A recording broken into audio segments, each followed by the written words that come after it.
Hello mga ka-adventure! It's me again. Welcome to my channel. Now I will share you guys my mini plantita as a OFW.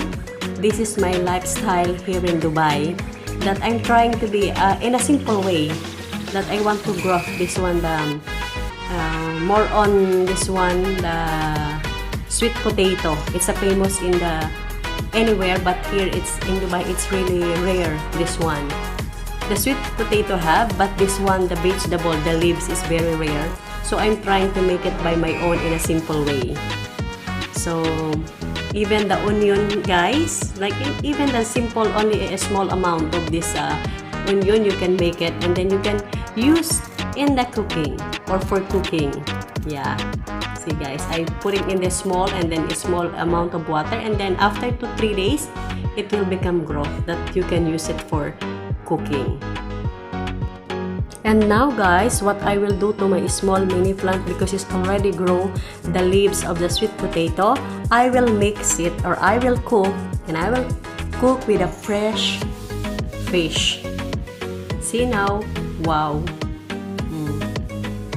Now I harvest. It's a little bit amount, but it's fine because it's coming from the fresh which one I make.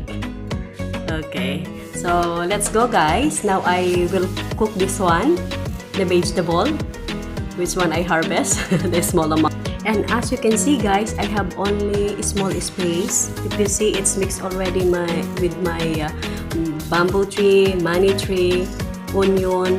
It's mixed already because I don't have a space. And also I'm putting in the recycled mineral water.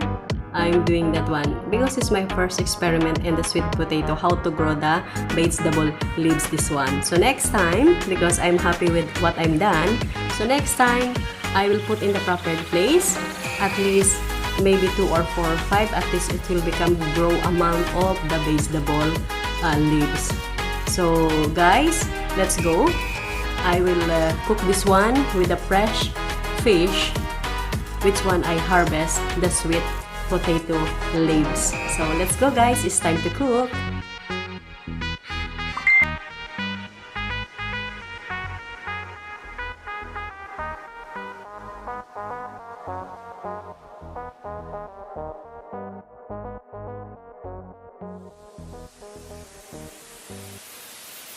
Now I will share with you guys how to cook a simple way of the sweet potato leaves with the boiling water. Now guys, this is the sweet potato leaves, lemon, fish, and then squeeze that lemon because we will mix this one in the boiling water, and then salt of course, and then magic syrup, and if you want to put the tomato, you can put it as well.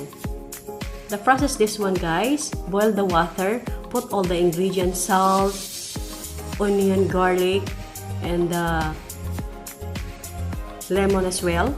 And then after 15 minutes to boil this one, just put the fresh fish.